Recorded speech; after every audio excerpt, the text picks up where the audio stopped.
Hello. Our story begins at an accidental run-in. General Skywalker and Commander Tano were leading the 501st into the Outer Rim. Per their orders, the main fleet, under the command of Admiral Hugh Lauren, was marching through Separatist territory. But a rogue group of squads followed their Jedi General on another Skywalker special. Yep, Anakin and Ahsoka were back at it again. Following them were Rex, Fives, Echo, Jesse, and a couple of their other elite members. Their task, per Anakin's orders, was simple. They were infiltrating the Separatist High Command outpost on Drestle. It was supposed to be a secret location, but a commando assigned to Skywalker's sector of the galaxy had reported back on Separatist activity in that region. The squad discreetly found home on the surface of the planet and began their infiltration. The Separatist base was a spire that shot up into the sky. Ahsoka was taking point at this time, because Anakin wanted to see her efficiency in a commando-like raid. He followed behind everyone else, keeping an eye on Ahsoka and how she maintained their squad dynamic. Anakin, throughout their sweep through the jungle outside the spire, searched through the Force. His first concern was Asajj Ventress because she had been seen in this sector of the galaxy. Capturing her would be a minor but necessary victory over Dooku. But the Jedi General didn't sense any dark side users near them on Drestle. Ahsoka continued to slip between roots and branches, where her men weren't nearly as flexible enough to squeeze through. Anakin had to call her back to make sure she didn't lose her squad on her rush to the base. This helped young Tano steady herself and make sure their attack on the spire was rightly executed. Echo and Fives split up from each other as they kept their eyes peeled on the base and checked for any scout units of droids. There was nothing, that they could see at least. Anakin caught up to Echo and asked for a report, and he echoed it back to his general. The two continued following behind Ahsoka until she got to the edge of the spire. Rex would lead the boys to the main entrance, while Ahsoka, Jesse, Fives, and Echo scaled the side of the spire to get into the central command tower at the top. It was a simple operation. Hopefully they could capture some sort of Separatist leadership while here, as well as their information. Ahsoka nodded to Rex, who prepared to set detonators on the door, and the other clones with him readied their weapons. The exterior of the base was undefended, a little odd for the droids, but it might be a trap. Anakin readied his weapon as he watched Ahsoka and her boys prep their ascension cables and begin their climb. Once they were about 10 meters up, the door was bursted open, and the first clone to enter was shot straight through the head by a B-2 battle droid. Anakin's saber ignited, and the clones filled in behind him as he pressed the assault. Rex took to the hinges of the walls and used droid poppers to clear out some of the other battle droids in front of them. Anakin weaved his saber across his body and protected not just himself, but the clones under his leadership. Anakin just hoped that his apprentice would have a much easier approach to the command center. His hopes were in fact true, because despite the climb itself being a hassle, they weren't facing any trouble. There were no traps or mines sitting on the exterior of the spire. They were able to free climb up into the base itself, where they set charges on the glass and blew it open. Ahsoka again took point, slipping through and igniting 2 green lightsabers, and seeing a sight that sent a chill down her body. General Grievous, who had watched their entire assault since their landing procedure, turned to greet her. The 3 clones that followed behind Ahsoka were captured immediately by commando droids, who whipped their vibroblades around the clones' necks and held them hostage. Ahsoka bartered for their lives, telling Grievous to let them live and then fight for honor against her.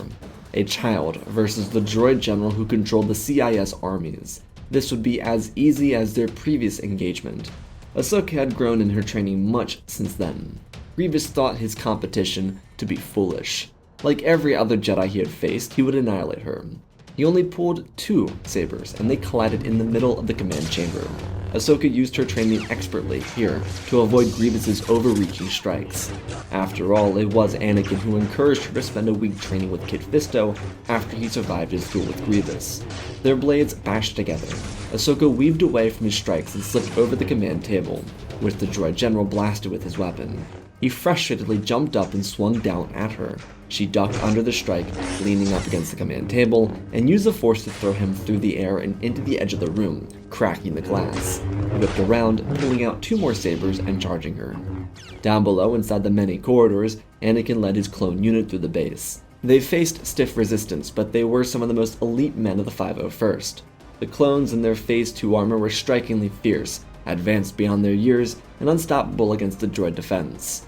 At a split corridor, Anakin directed Rex and the other men to move towards the long-range communication room, so that they could learn the next Separatist fleet position. Skywalker, still not knowing that Grievous was here, because he wasn't supposed to be, moved to the command room to see how his apprentice was handling things. She was supposed to be having an easier side of this mission.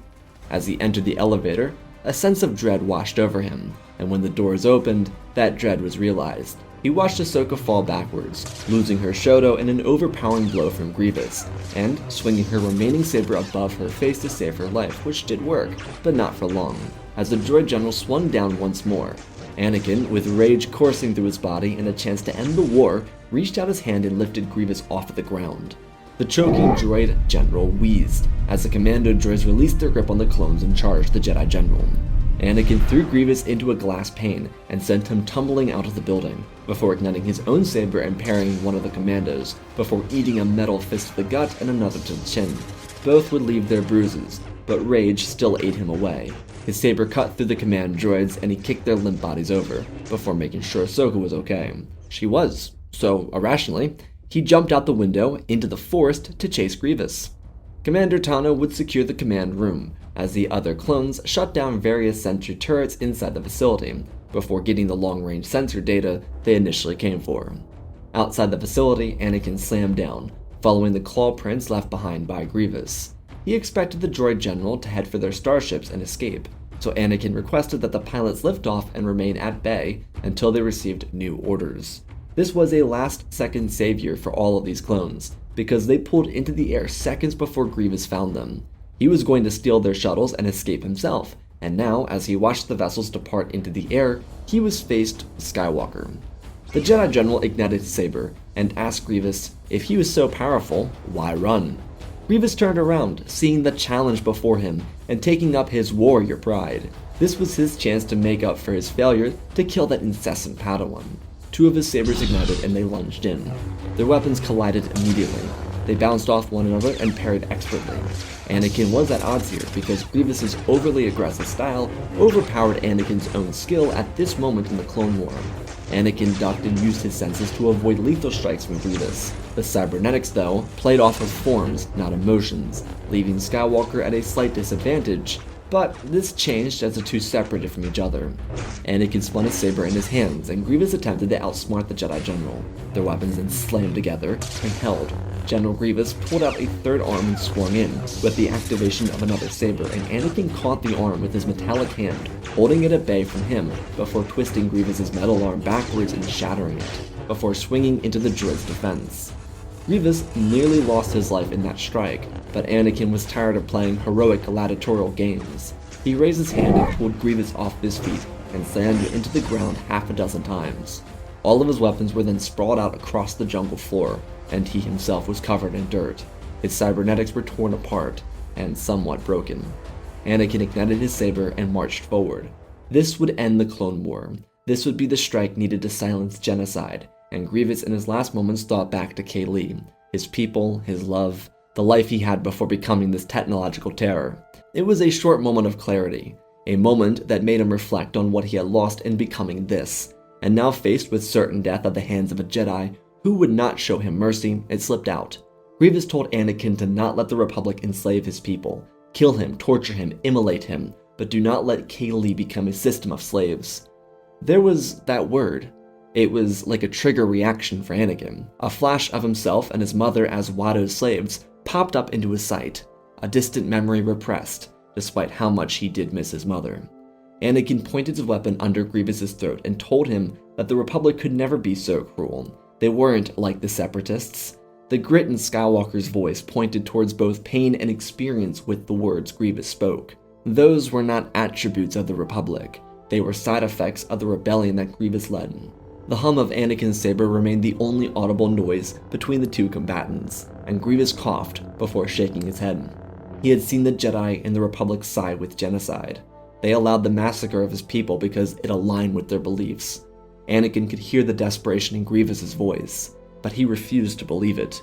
He pulled the saber back over his head, and then a voice in the back of his mind told him that this wasn't the Jedi way, and as he prepared to sweep his arm down, he stopped and sighed heavily.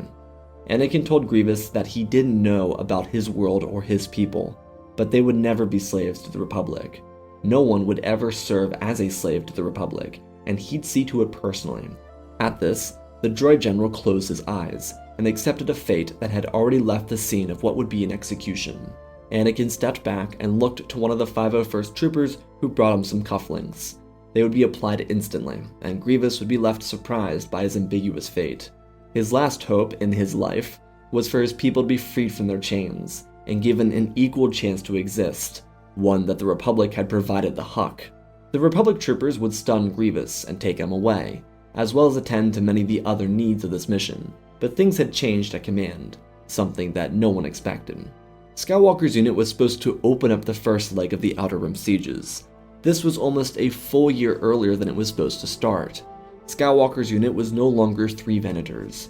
After successful victories throughout the first year of the war, he and Yularen proceeded over a much more impressive fleet. But the problem is, even though the fleet was impressive, it was entirely outclassed by the much larger Separatist fleets that surrounded it. The situation was a bit weird.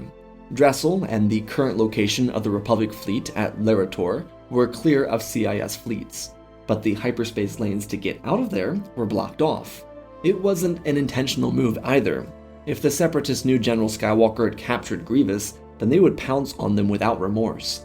Of course, in the coming 12 hours when the spire at Drestle didn't do its cycle check-in, these fleets would be notified, but at this current moment, Yularen was trying to strategically figure this out. They couldn't handle a straight fight with most of these fleets due to the sheer size. Realistically, they could probably win a fight or two with one of these major system fleets, but the casualties would be higher than necessary. The predicament was even more challenging, because the Republic wanted to besiege the Outer Rim, but they were attempting to sneak into it, hence why they made their move at Drestle and not a major system. Of course, the Separatists would catch on eventually, but they at least wanted to have the element of surprise. So, on 2 sides of an invisible barrier, blocking communication, Republic and High Command attempted to come to a decision regarding this obscure fleet placement. Yularen and his crew had to figure it out, and Republic High Command needed to decide what they wanted to do. Anakin, Rex, and Ahsoka had been involved in these debriefings, but after their strenuous mission and the minutes ticking down to the next spire check-in, Anakin and Ahsoka were having their own discussions.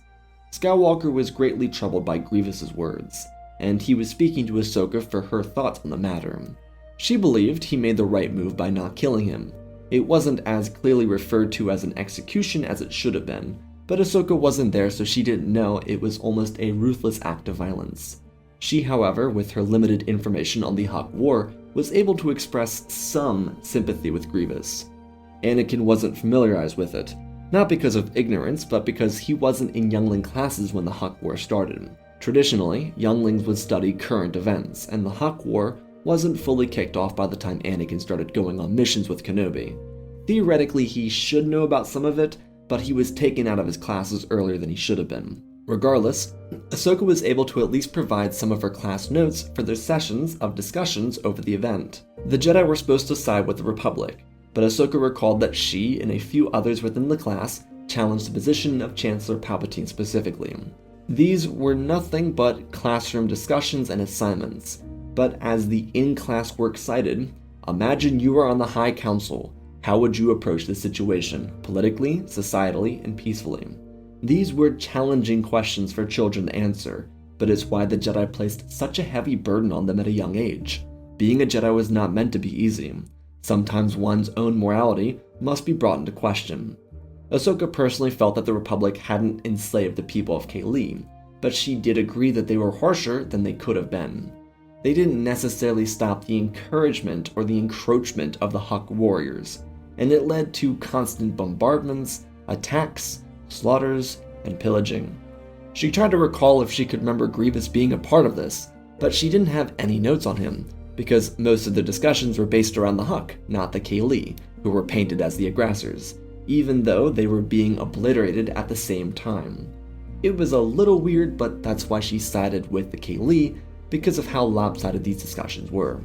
Anakin found this all to be troubling, though it prompted him to ask if she thought that Palpatine siding with the Huck created General Grievous. She didn't know.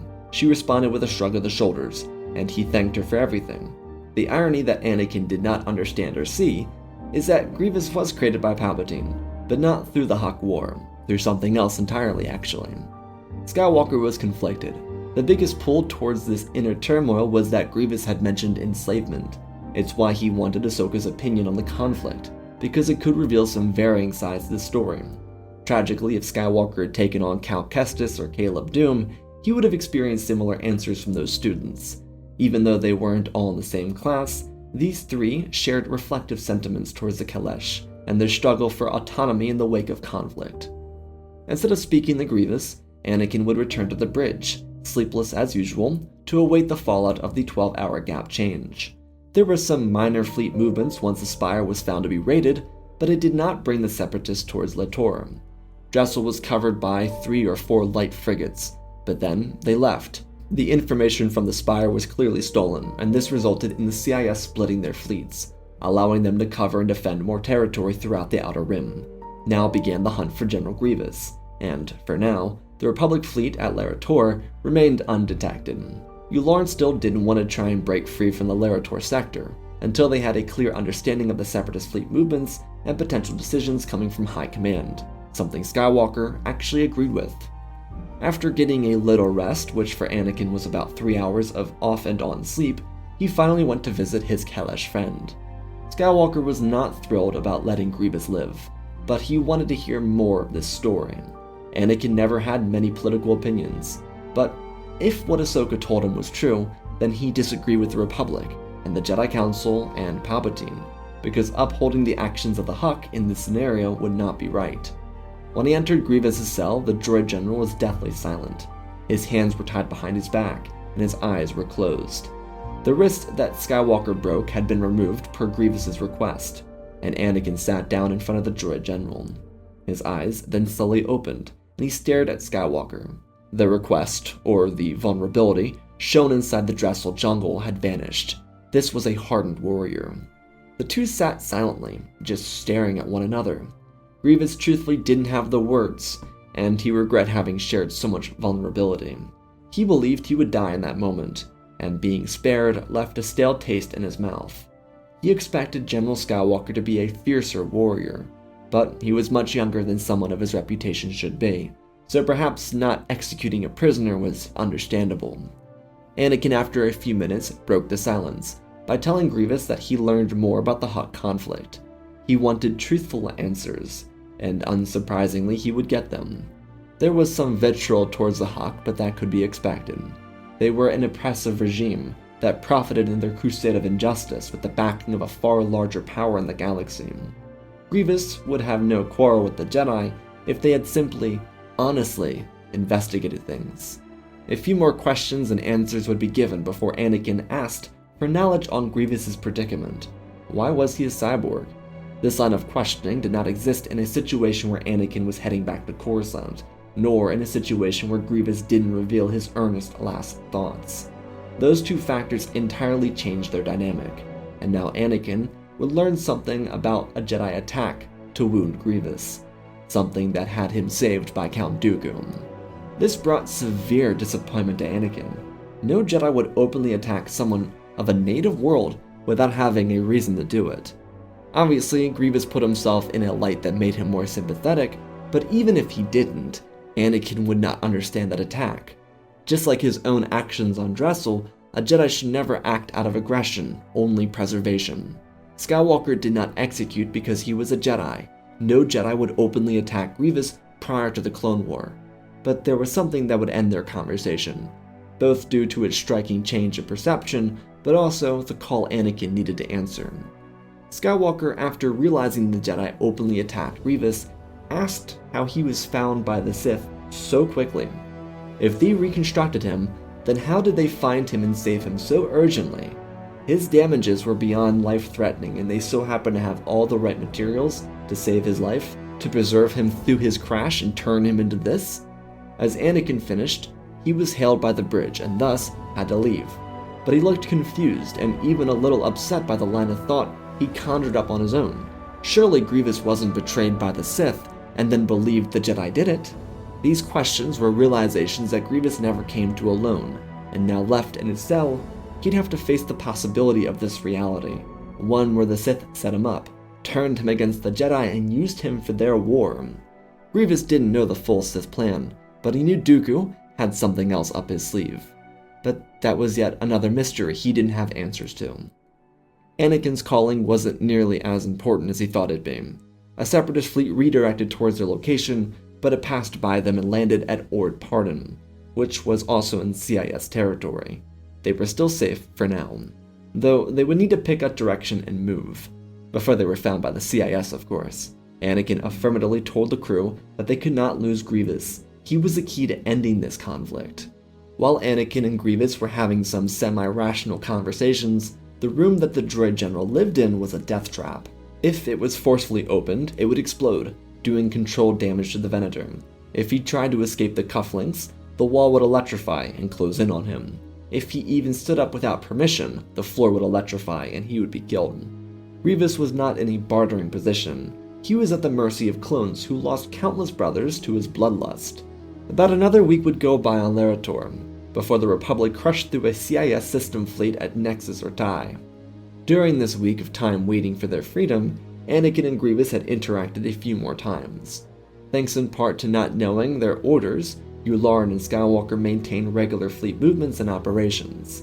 This also gave Anakin time to consult some records of the situation that Grievous spoke about.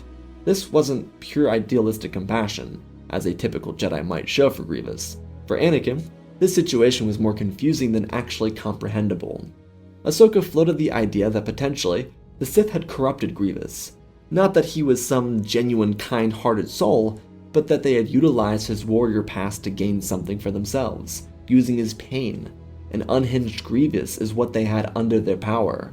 But the warrior from before, if what the reports and stories Grievous told them were true, then he wasn't exactly malicious per se. He was a conqueror and he did kill many, but all in the defense of his own kind, judging by what they could find on him. The perspective was also in favor of the Huck, because the Republic was serving by their side, but one crucial addition to Grievous's argument was Admiral Yularen.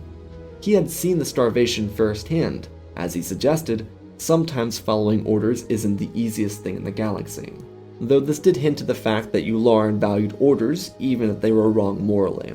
This wasn't much of a concern for either of the Jedi, but it led to Anakin having almost thoughts that would brand him a Separatist sympathizer. Two things were absolutely needed for this to become a reality. The first was Grievous's reflection the week before.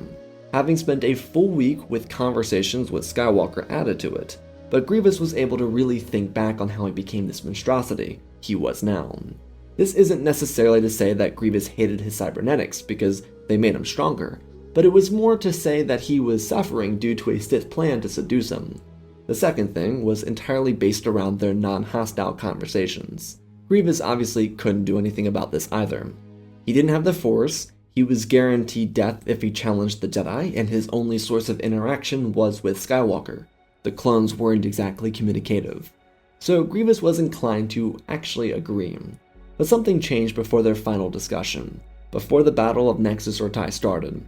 Anakin would, this time, speak very quietly to the droid general, and ask him if, given the opportunity to fight for the right side, would he take it. Grievous assertively told Skywalker that he was fighting oppression. His stand with the CIS was to stop the Republic for their work in enslaving the galaxy. However, he didn't feel as inclined to serve under Dooku's wing again. Having given it much thought, Grievous had come to the conclusion that Tyrannus tried to have him killed, and blamed the Jedi to maximize Grievous's frustrations and pains. On top of that, the path of the warrior was not shared by the Sith. Dooku was a talented duelist, but not a warrior. He was a politician, and the line between him and every other Republic senator was very thin. Anakin then relaxed his shoulders, and told Grievous that he had a vision the night before. He confessed before revealing his vision that his mother had existed in shackles, before dying to heartless marauders and attackers like the Huck. He slowed his pace, and told Grievous that within the vision, he had seen him fighting against slavers, using his own sect of the droid army as his own band of warriors. This was not a fearful coward, but a true warrior that abandoned the path of political endeavors. Skywalker asked Grievous if he could see himself there, and the droid general raised his shoulders like a prideful leader and closed his eyes, taking in his own interpretation of the vision mentally. He told Skywalker that it was a fate that would have suited him as a Kalash warrior. He understood what needed to be done, and he accepted that death would surely face him. His crimes were paid for, but if Anakin could promise the protection of Kaylee, then he would go quietly, as a warrior must do to sacrifice for one's own people. Anakin took a deep breath and looked off to the side. He had spoken to Ahsoka about this predicament, and she had also taken his side on it, even though she feared it could be a deception. Anakin told Grievous that he would have the opportunity to make those choices come to life, and he requested for Grievous to make a deal with him.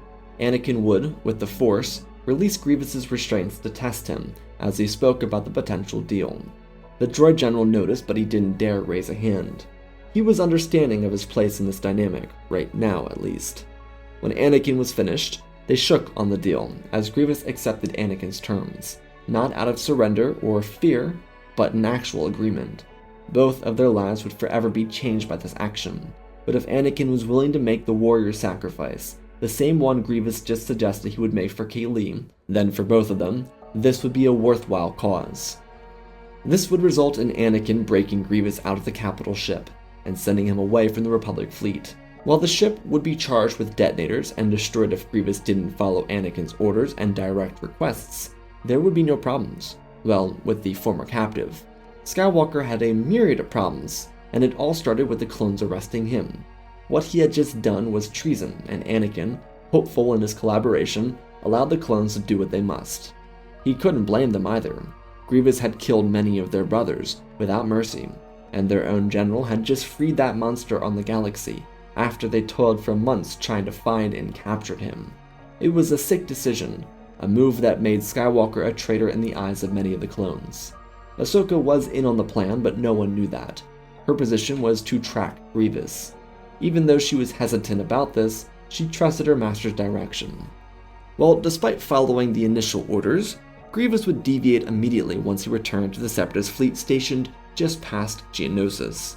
Though these changes were not noticeable to Ahsoka. She could track his position, but she couldn't know what he was doing. The shuttle was still a detonation device, and there were a couple of other failsafes. All Ahsoka needed to know is that if Grievous made a counter move against them, then she was to act. But the droid general had other ideas. He was ordered by Skywalker and had agreed to terms in which he would take a Separatist fleet filled with battle droids and use it to crusade across the Outer Rim. Grievous was not permitted to pillage civilizations, but if he wanted to be a voice of change, then he would wipe out every single slaver in the Outer Rim. He'd become a liberator, and Anakin promised to help his people from the Republic side. Well, both of their promises would have to wait. Anakin was immediately being sent back to Coruscant for a court-martial hearing for treason against the Republic, and Grievous was activating an extra piece to his own plans. General Grievous didn't have a definitive answer, but he did feel that the Sith had set him up. Whether the Jedi attacked him or not, he didn't care. He knew for a fact that the Sith put him into a position to be nearly killed, because there was no way for them to be as prepared as they were for his near-death experience, without knowing more than they let on.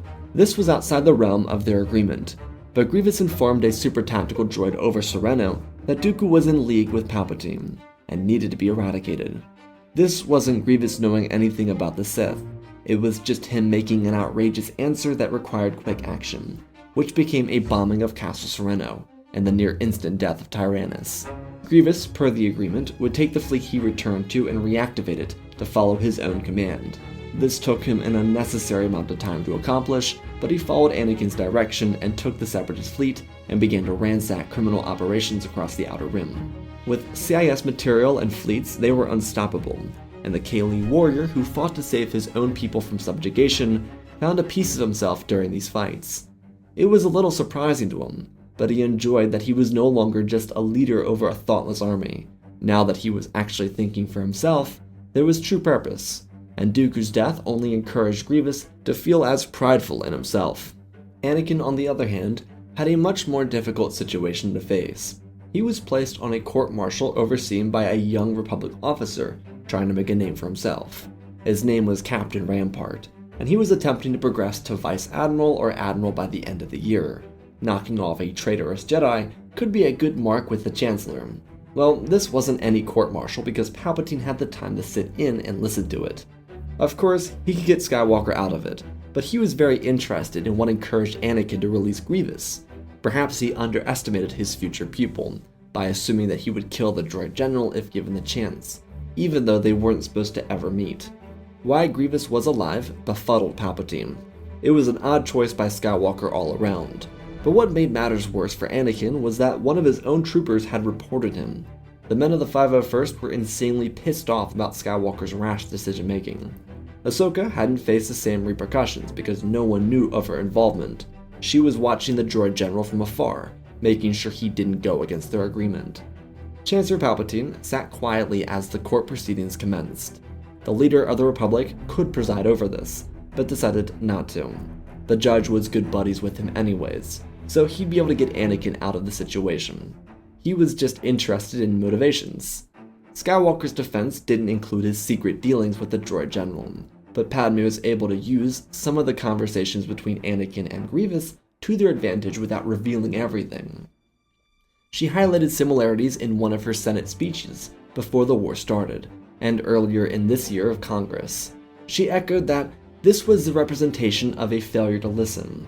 The Jedi were meant to be everyone's protectors, and here they had a young Jedi facing war, death, and combat for the first true time, and it conflicted with his teachings. Upon capturing an enemy, he, as any good person would do, questioned the motivations for outrageous behavior, only to realize that the side he served on wasn't always in the right. Padme obviously was in a weird position here, because part of her argument was suggesting that Anakin, who was, yes, an adult, was also a young or younger man, who she was also married to. His frontal lobe wouldn't be fully developed for a couple years, and it was a really good case defense for him. They had agreed on this direction for their case prior to actually presenting it. If he got off free, then perhaps it'd be a good topic for foreplay too, you never know. What they brought up was the Republic neglected the Huck genocide, which according to reports had been covered up. As a Jedi, as a public servant, as a person who believed they fought for the right side, how could they possibly reconcile with that? She turned to Rampart and told him that they were not battle droids. You could not program a clone, a Jedi, or a militiaman to operate like a droid. This was a war, and war has effects, revealing the truth of a failure to listen. The very same case she made before the war was a side effect of the continuation of this conflict. While the clones never listened to the hearing, Rampart's own counters weren't good enough to match Padme's. This was a topic that was lopsided against the captain, something that even Tarkin would have struggled with. Didn't really help that Palpatine would never let Anakin go to jail, but this did expose fallacies in the Republic within the Senate. Padme's points held true, and many senators wouldn't budge on their policy positions. It would, at the very least, be cause for discussion. Palpatine congratulated his boy with his victory, even though there was never any challenge to begin with.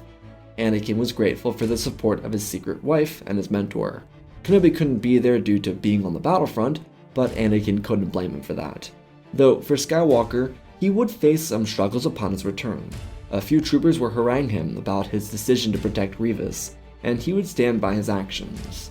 This was key to the clones not having listened. Anakin had to run through all of his actions again, and why he did what he did. He had conversations that the clones weren't a part of, and the important addition, which was the why, came to the forefront. Something Padme was able to expertly do was avoid the concern of Grievous's role. At most, she suggested that he was free to return to his people and serve them as a warrior again. This was not a galactic level threat or concern, and the Huck weren't really a worry for the Republic. The clones heard a much different reality. Aside from the soon-to-be-released information of Dooku's death, Grievous had abandoned the droid army. The Separatists were concealing the rebellious act with propaganda to ensure the Republic didn't see their fracturing. It would last until the end of the week, when Grievous would declare to the galaxy that this was a day of freedom. He would slaughter the Zagirians, rip through their kingdom and free their slaves, before taking a Separatist fleet and descending on Nal Hutta, which the Hutts, despite their vast wealth, were not prepared for. This started to worry the Sith Lord, but the Republic began to see Skywalker and Amidala as brilliant masterminds. If they were in on this plot, to turn Grievous, then they were effectively cutting out a middleman in the conflict that had been torturing the outer edge of Republic territory for decades. These sectors had been shrinking prior to the Clone War, partially the reason for the Separatist movement to start to begin with. Grievous was still loathed by the Republic and its clones, but once news broke about his actions against the syndicates, people started to celebrate his warlike habits, or they just stopped caring. For the clones, they typically chose the latter option. When Dooku's death became public information, the galaxy was left in shock, because people had about a week to adjust to Grievous's new position stances. They assumed this attack came from him, which made Skywalker look like a genius. Without the power of Count Dooku lurking over the Confederacy, Sidious needed to make a judgment call, and he utilized the CIS Council for it. Without knowledge of their involvement within their rebellion, the Confederacy Senate couldn't know about how they got the droid armies. That would make their resolve crumble, and the CIS would stop action immediately. So instead, Palpatine needed to place an individual at the helm of their government that could be controlled. So he called upon Poggle the Lesser, who both represented Geonosis and their factories, to lead the Confederacy. This quick rise to power was not greatly appreciated, and even though he was a political representative, his stake in the industrial sector of Geonosis was mildly concerning for the Separatists, who prided themselves on their moral superiority. Poggle's implementation, though, provided Palpatine an individual to follow his orders and maintain the status of the war. Grievous and Dooku, being traitors or dead, gave him a great challenge to overcome. The next month would see a lot of Palpatine's intermingling and galactic affairs crumbling. Following Anakin's victory in the courts, which many saw as a fixed job, because theoretically he shouldn't have won, the Senate revoked powers of the court from Palpatine. This was not them seeing Palpatine as the reason Anakin won. This was them expanding the stability and structure of the courts, thus reducing Palpatine's control over them. Additionally, the crime families were getting crushed, and Grievous was able to capture more battle droids. He enjoyed the conquest, and had been in contact with Anakin upon his arrival to Tatooine, but there remained a fear that Anakin and Ahsoka had. When he was finished slaughtering these oppressors, what would Grievous do? He still had a grand army to work with, and even though Dooku wouldn't be there to control him, he might be a wild card in the galactic political arena. They couldn't theoretically have someone as unhinged as him running around and killing people after he finished off the syndicates. Luckily, they had time to consider their counter. The surviving syndicates were mounting up to stop Grievous as they spoke. But the real dagger into the Sith plan was the political savviness of Poggle the Lesser, or lack thereof. He was a solid representative, but when it came to scheming and humanitarian considerations, which the Confederacy was all about, he was a lost soul. He couldn't keep up with the pace of the Senate, and here Mina Bonteri and Padme seized an opportunity. With more time to collude and bring their evidence to the Senate and the Confederacy, they were able to push for a peaceful proposition and a treaty that, with Dooku, would have been impossible to complete. Now the Separatists and Republic were able to call for an official ceasefire, as the neutral systems presided over the treaty to end the war. This would become a highly tense operation, but with the involvement of the Jedi Council, a plan by Sidious would be thwarted. Again, without Dooku or Grievous, it was very difficult, and he had to utilize Asajj Ventress and Admiral Trench, but it would fall through. Yularen had learned from his battle at Christophsis, and with a much larger fleet at his disposal, he was able to stop the rogue element, while Asajj's efforts to assassinate Mina and Padme would be stopped by Skywalker and Windu. She'd be defeated and captured as a result. This stalled the peacemaking process, but it didn't end the resolution. There were some people who thought Grievous was involved, but he literally could not have been. He was assaulting the Pikes at Obadiah, and crushing through a combined Pike Black Sun fleet. He wasn't concerned with galactic relations, so the who that was behind the attack left many confused. But the truth is, the peace times had begun. Clones were being removed from battlefronts and sent to remain at guarding hyperspace lanes, while the droid army would shut down 75% of their forces, leaving the last 25% operable in locations similar to the clones. More than anything, this turned a war to a standoff. The clones wouldn't be permitted to act against the Separatists, and vice versa with the battle droids. A standoff was much better than a war, and now the Supreme Chancellor had to mediate and try to understand how to weave around this. He couldn't actually effectively activate Order 66 or 99. It wouldn't do the damage he needed. The Jedi weren't stationed with their clones because within the treaty, they were permitted to return to acting like a neutral entity, something encouraged by the representative Jedi present at the peace talks. so the Jedi were able to work on humanitarian efforts, while the clones did their job of protecting the Republic in case of insurgency. The peace treaty completely derailed Palpatine's plans, and the best option for the Sith Lord was to wait it out. He couldn't force 99 or 66 because it wouldn't do substantial damage. For now, he watched Grievous's actions across the Outer Rim. The next several months would see a change in direction for Palpatine. He actively used bounty hunters and assassins to try and create change, but thanks to the bond started with Mina and Padme, it was literally impossible to drive a wedge to the dozens of other friendships forged following the Clone War. The thing that killed Palpatine's plans was the stage that the Separatists and Republic were at right now. It was at the time that people pretend to move on and act as if they'll never do something so heinous again. War was bad, it drove people into horrific situations, and now no one wanted to continue the fighting, for now. In this time span, another 15% of the battle droids would be shut down, and the clones had been switched into more security roles. The Senate was rallying around the military and trying to humanely deal with the clone situation. This was all added by the euphoric feeling felt between both governments of watching Grievous dismantle syndicates and pirates across the Outer Rim. It was a little like a game. They didn't have to participate, but they got to watch, and that was much more worth their time. What crippled Palpatine was the lack of political control he had. He couldn't do something and also receive full power over the Senate. So he couldn't do Order 66 and then get the Senate into his control. He didn't have any of that power at the time of the peace treaty, and he definitely didn't have it now. His growing power over the Senate ceased, and now he slowly ran out of time. The opportunity never presented itself, and he eventually would be replaced in a new election. The Sith plan would not crumble in some blaze of glory. It would not be fulfilled in an executive order nor the death of the Jedi. It'd be a burning flame that slowly lost the fuel to light it. Sidious would still try and turn Anakin, but that would never become a reality. With no temple bombing and no loss of Ahsoka, she would complete her trials at the age of 17, making Anakin a master before ever turning 23. He wouldn't join the High Council for a few more years, but the trust between he and the Council was greater than ever before, and it ironically started with what they believed to be his greatest blunder. Sidious's Sith would continue.